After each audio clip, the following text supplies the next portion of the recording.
Sobre isso, nós conversamos agora com o defensor público, Leonardo Magalhães, que gentilmente aceitou a nossa entrevista viabilizada pela Basília Rodrigues, que também está em tela. Defensor, muito obrigada. Bem-vindo à CNN Brasil. Bom dia, eu que agradeço a oportunidade. Nós tivemos no primeiro voo toda aquela polêmica envolvendo a maneira como esses brasileiros e brasileiras foram deportados e deportadas, que é um trâmite que é habitual para os Estados Unidos. O fazem desde sempre desta maneira e não só para o Brasil, também para outros países. Só que ocorreram reclamações de que lá dentro o tratamento era assim, que mal recebiam água, alguns chegaram com escoriações. De que maneira o Brasil pode intervir, fazer alguma coisa para que cheguem minimamente respirando e com saúde essas pessoas? Na legislação americana, ela estabelece a forma como as pessoas que são deportadas, elas são repatriadas aos seus países de origem. E essa é uma situação, cada legislação prevê uma forma de tratamento. No Brasil, claro, vige o princípio da dignidade da pessoa humana e o que nós, como Defensoria Pública, e no caso a Defensoria Pública da União, tem feito é dado esse suporte a essas pessoas que chegam ao território nacional. É a partir do momento em que se chega ao território nacional é que se aplica, então, a legislação brasileira, a Constituição, e vão se assegurar, então, toda a gama de direitos que podemos fazer. Claro, algumas situações podem ser apuradas e podem ser levadas para a questão internacional, a análise internacional, mas isso vai demandar um processo mais específico e também toda a questão voltada à instrução probatória. O que é importante dizer é que essas pessoas que chegam ao Brasil, elas são tratadas e devem ser tratadas com dignidade. O momento é um momento de união, o governo brasileiro tem feito um trabalho excepcional neste acolhimento e a Defensoria Pública da União também está se unindo a esses esforços aí para recepcionar os brasileiros e acolher essas pessoas que foram repatriadas. Basília Rodrigues, por favor, ainda mais você que viabilizou essa conversa para a gente. Obrigada, Elisa. Pedro também aqui na entrevista conosco. Defensor, até aqui a gente vinha falando de Ministério da Defesa, Ministério da Justiça, Ministério de Direitos Humanos e faltava, ou não se sabia, que também a Defensoria Pública poderia atuar neste caso.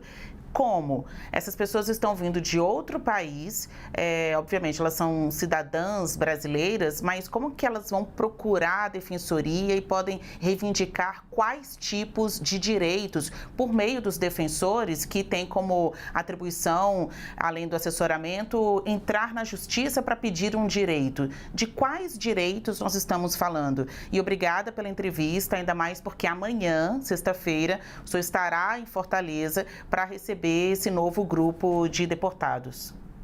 Isso, a pergunta foi bastante importante. A Defensoria Pública, tanto a da União como a dos estados, tem essa missão de prestar acesso à justiça e, no caso da Defensoria Pública da União, como instituição nacional que promove e protege direitos humanos, ela tem esse dever de dar educação em direitos nesse primeiro momento e também fazer o acesso à justiça e prevenir violações de direitos. Então, nesse primeiro momento, muitas dessas pessoas que chegam são pessoas que já estão fora do país há muito tempo, então é necessário que elas tenham acesso a documentos básicos. Então, os documentos de identificação básico, eles podem ser requeridos no âmbito dos estados.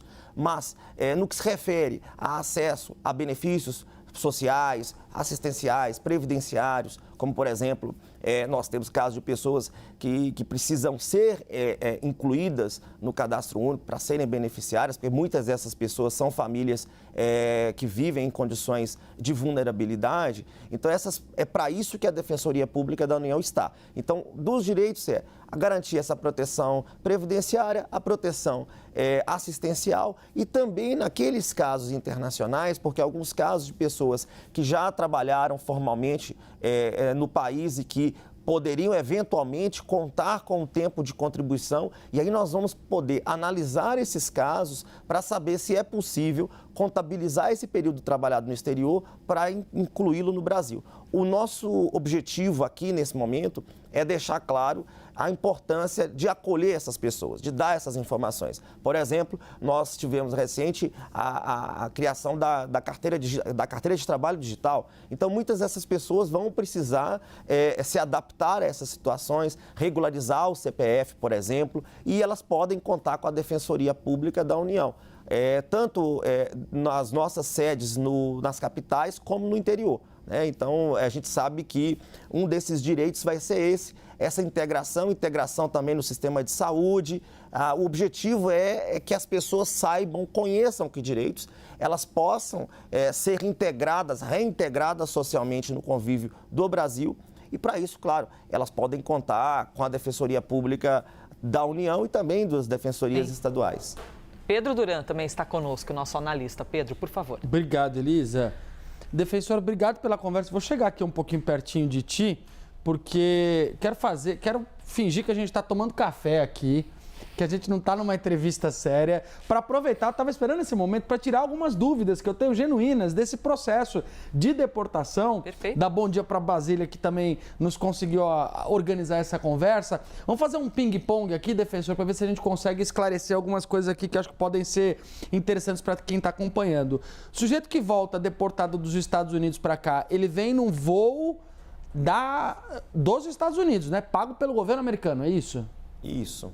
Exatamente. Aí ele chega aqui, aí vamos supor, ele chega lá em Fortaleza amanhã, está lá em Fortaleza, ele mora em Governador Valadares, em Minas Gerais, a família dele é de Valadares. Como é que ele vai chegar até a cidade dele? O governo dá um voo para ele, ônibus e tal, ou ele fica lá em Fortaleza e ele tem que se virar? Então, esse é o momento, como eu disse, de união. Então, o objetivo, eu tenho visto todo o empenho do governo federal em promover essa interiorização, né, em dar esse acesso. Acho que é importante. O governo está trabalhando para permitir esse deslocamento. Inclusive, ontem eu solicitei ao Ministério da Defesa apoio logístico para esse traslado dessas pessoas e vamos contar aí. E esse é um trabalho que une as instituições e que une o Ministério dos Direitos Humanos, também tem feito um trabalho excepcional e a Defensoria está vindo para somar. Então, o objetivo, acredito que a gente possa solucionar essa situação e que essas pessoas possam chegar nos seus lares, chegar nas suas famílias. Então, isso é importante mencionar. Mas aí, só para concluir, então o auxílio do governo é não só receber as pessoas ali, mas fazer com que elas cheguem na casa delas, na cidade delas. E que outro tipo de auxílio vocês oferecem? Porque eu imagino assim, o sujeito saiu dos Estados Unidos deportado, não vai poder voltar, né? Porque foi expulso do país, então tem um problema jurídico aí que eventualmente vai ter que enfrentar até um processo lá. E aí, ao chegar aqui, também é alguém que às vezes está 15 anos, 20 anos fora do Brasil. Tem toda uma regulamentação aí de documentação e tal. Qual é esse auxílio que vocês dão para essas pessoas? Então, exatamente. Nós tivemos nos últimos anos uma ampliação do governo digital, então muitas das plataformas são digitalizadas para acesso a esses documentos, então essas pessoas vão precisar criarem esses documentos, estabelecerem alguns benefícios, alguns cadastros específicos, como é o caso da criação da conta Gov, todas essas questões relacionadas a essa integração digital, a Defensoria Pública pode viabilizar. Em relação à carteira de identidade, atualização de carteira, certidão de nascimento, ou casamento, etc., isso pode ser trabalhado junto às defensorias estaduais. Tá? Então, o objetivo nesse primeiro momento é esse. No momento em que essas pessoas recebem, estão documentadas, estão com tudo em dia, aí é possível pensar em outras questões, porque pessoas que eventualmente já contribuíram no Brasil e poderiam ter direito, acesso a uma aposentadoria, então elas podem requerer esse benefício. Ou, eventualmente, uma pessoa que está em uma família em situação de vulnerabilidade e que se enquadra nos critérios de hipossuficiência do CAD único, elas podem ser cadastradas junto às prefeituras e eventualmente, serem beneficiárias do programa Bolsa Família, por exemplo, e outros programas assistenciais do governo federal e também dos governos estaduais que usam a base de dados do CAD único. Então, esse primeiro momento é exatamente Dar essa informação para essas pessoas é demonstrar o acolhimento do Brasil, né, para os nossos brasileiros e brasileiras que estão vindo resgatados. E naquelas situações de pessoas que têm, eventualmente, imóveis, ou tinham imóveis, ou têm, inclusive, familiares que ainda permanecem nos Estados Unidos,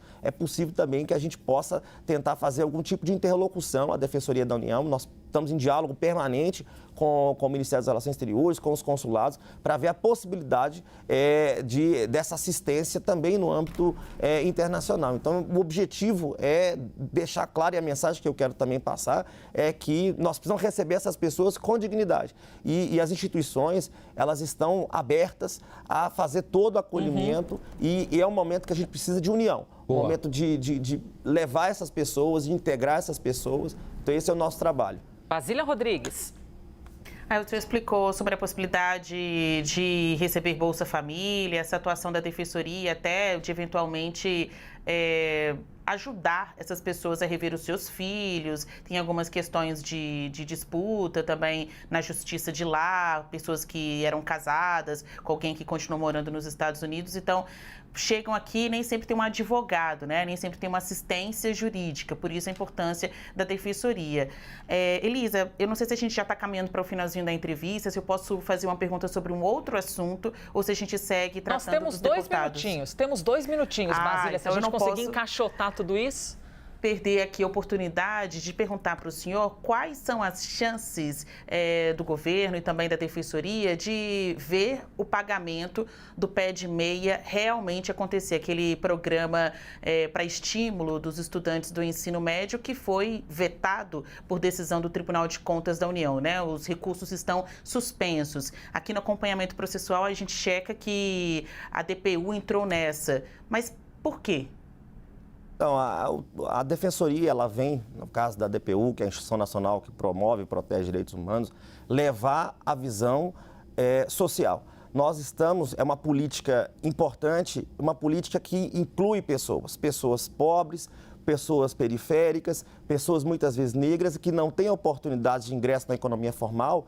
E o programa Pé de Meia, ele vem exatamente para dar um auxílio financeiro para que essa pessoa, ao formar no ensino médio, ela tenha uma possibilidade de seguir a vida em frente. Em que sentido? Abrir um pequeno negócio como microempreendedor, ou então participar de um curso tecnólogo, ou seja, dar condições para essas pessoas de se integrarem na economia formal. Isso nós estamos falando porque no momento em que se integra na economia formal, nós estamos dando proteção previdenciária também, nós estamos dando dignidade para essas pessoas. E, além disso, são pessoas que muitas vezes poderiam, pelas circunstâncias, serem cooptadas pelas organizações criminosas. Então, é uma medida também que vai ter mais além prevenir essa situação do tráfico do aumento de criminalidade. Então, o objetivo é evitar a evasão escolar, é garantir com que essas pessoas possam ter acesso à educação e, no final, elas têm uma possibilidade aí de ingresso formal, condições de igualdade para ingressar no mercado de trabalho. Então, essa é a participação da Defensoria